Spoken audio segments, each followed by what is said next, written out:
আমি এই খুনে হাসিনার পথ দেখে যেতে চাই এবং আমাদের যে প্রজন্ম আমরা যারা বুদ্ধিমান করতে গিয়ে খুনে হাসিনার প্রতিবাদ দেখছি, আমরা ক্যাম্পাসে শিক্ষার্থীদের উপর নিপীড়ন নির্যাতন দেখেছি, আমাদের ভাইদেরকে মেরে হত্যা করার পর উল্লাস দেখেছি। আমাদের জীবন স্বপ্ন ছিল আমরা এই খুনে হাসিনাকে ধুকে ধুকে মরতে দেখবো, এই খুনে হাসিনার পতন দেখবো, আমাদের আর কিছু দরকার নেই।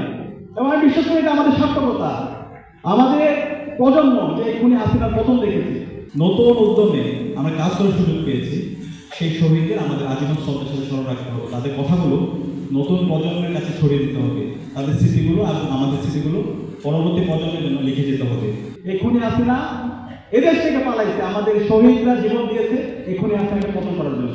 এই খুনি হাসিনাকে তোয়াক্কা করে না, এই খুনি হাসিনা রাষ্ট্রযন্ত্রকে তারা তাদের জীবন উৎসর্গ করার মাধ্যমে এই খুনি হাসিনার সন্ত্রাসকে, খুনি হাসিনার মাফিয়াতন্ত্রকে তারা এই দেশ থেকে উৎপাদন করেছে।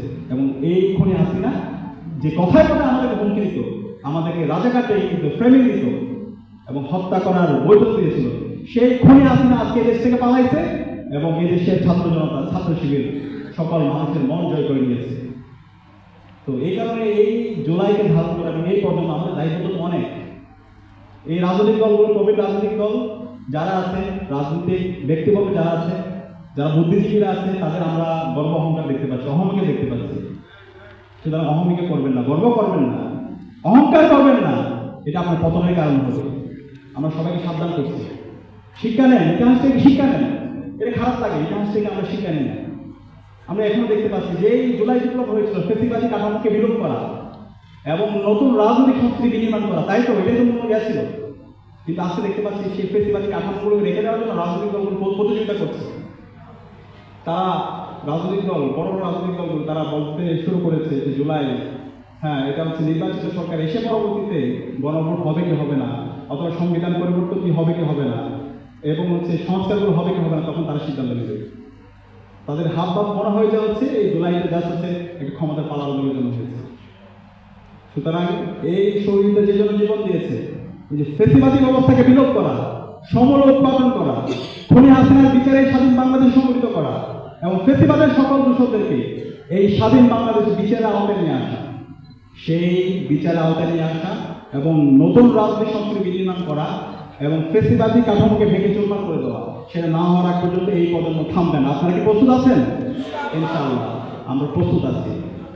আমরা রাজনৈতিক দলগুলোকে আহ্বান করবো, ছাত্র সংগঠনগুলোকে আহ্বান করবো, জুলাইয়ের আকাঙ্ক্ষাকে ধারণ করবো, জুলাইয়ের আকাঙ্ক্ষার আলোকে নতুন রাজনৈতিক সংস্কৃতি বিনির্মাণ করে এবং এই বাংলাদেশ রাষ্ট্র বিনির্মাণের যে আমাদের ঐতিহাসিক সুযোগ এসেছে, এই ঐতিহাসিক সুযোগটা আমরা যেন হেলায় নষ্ট না করি। 54 বছর পরে, এত রক্ত দেওয়ার পরে আমরা এই ঐতিহাসিক সুযোগ পেয়েছি, আমরা ন্যাশন বিল্ডিংয়ের সুযোগ পেয়েছি। আজকে আমাদের মৌলিক জায়গায় একমত হওয়া দরকার। আমার দেশের শিক্ষা ব্যবস্থা কী হবে সে জায়গায় আমাদের একমত হওয়া দরকার। বিগত সময়ে আমাদের এখানে যে শিক্ষা ব্যবস্থা, সেটা ব্রিটিশদের রেখে যাওয়া শিক্ষা ব্যবস্থা, ভারতের প্রেসক্রিপশনের শিক্ষা ব্যবস্থা। এই শিক্ষা ব্যবস্থার মাধ্যমে এই জাতি মুক্তি আসবে না। এই শিক্ষা ব্যবস্থার মাধ্যমে আমাদের এখান থেকে দক্ষ জনগোষ্ঠী তৈরি হবে না। এই শিক্ষা ব্যবস্থাকে, যে শিক্ষা কমিশনগুলো আছে, সেগুলোকে নতুনভাবে সংস্কার করা দরকার। সে জায়গায় আমাদেরকে কাজ করতে হবে, এই জায়গায় সবাইকে এক হইতে হবে, সেটা আমাদের সবার দাবি। আমাদের ফরেন পলিসি কী হবে, ভারতের সাথে আমার ডিলিংসটা কী হবে, সেই ফরেন পলিসিটা আমাদের এখন ঠিক করতে হবে। সব কনসেন্সাস এখন আমাদের আসার সময়। আমাদের সামগ্রিক অর্থনীতি, রাজনীতি, আমার যে ইনস্টিটিউশনগুলো আছে, স্বাধীন যে প্রতিষ্ঠানগুলো আছে, আমার বিশ্ববিদ্যালয়ের যে কালচার, এই সব কিছু আমাদের এখানে ঠিক করতে হবে। তো আমি আশা রাখবো এই জায়গায় রাজনৈতিক দল, ছাত্র সংগঠন এবং সকল স্টেক হোল্ডার সবাই একসাথে কাজ করবে ইনশাল্লাহ।